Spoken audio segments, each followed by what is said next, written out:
यशो भार हो। केहू न बोली हो होली में चोली के दे हम सब यशो भार हो। केहू न बोली हो होली में चोली के दे हम सब यशो भार हो। दे हम सब यशो भार हो। सगरिया के रंगा से रंग छोड़म ना एक तोहार हो। लह लह जाई खूबे कुछ ना बुझाई तो है छटका ना ये तना तुझे ए बबी तनी आवन पजरिया मौका मिली ना ऐसन फेर ए बबी तनी आवन पजरिया छटका ना ये तना तुझे ए बबी तनी आवन पजरिया।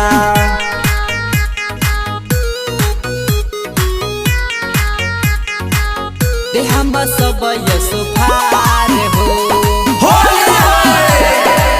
केहू न बोली हो होली में चोली के दे हम सब यशो भार हो।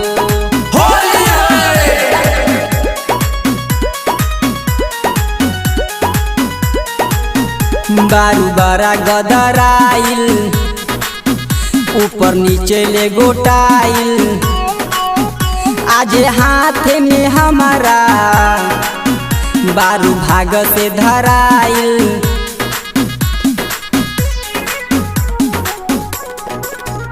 बारू बारा गदराइल ऊपर नीचे ले गोटाइल आज हाथ में हमारा बारू भाग से धराइल। होली के दिन जानी करटी न पीन देख ले ले पानी तो के घेर ए बबी तनी आवन पजरिया मौका मिली ना ऐसन फेर ए बबी तनी आवन पजरिया छटका ना ये तना तू ढेर ए बबी तनी आवन पजरिया।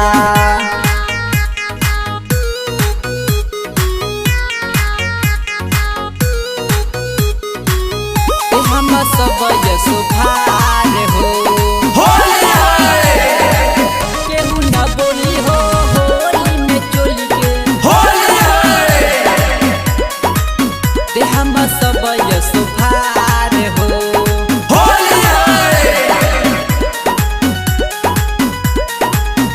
छूट देले सरकार बा मुंडा बिगड़ल हमार बा अब रंग बाडल बाल आज बनिया सुतार बा।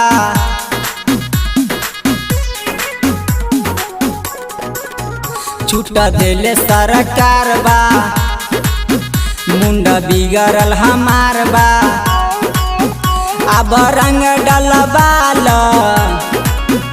आज बनिया सुतार बा।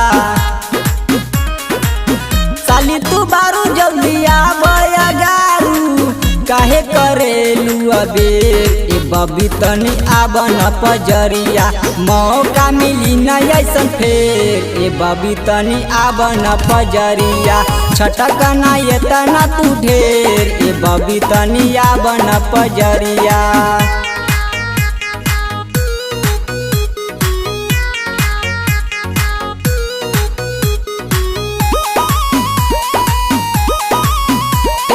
सब यशो भार हो।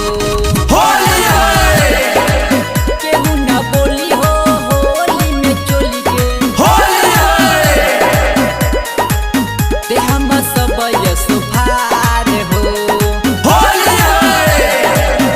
भैले अजय दीवाना जनी कर बबीमाना लेला तू खूब मजा यही होली के बहाना यही होली के बहाना भैल पुनीत दीवाना जनी कर बदीमाना लेला तू खूब मजा यही होली के बहाना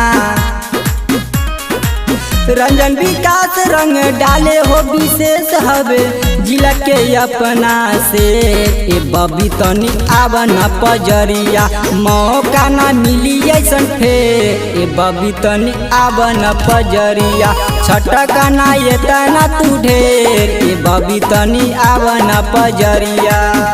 ऋषिराज स्टूडियो मुजफ्फर।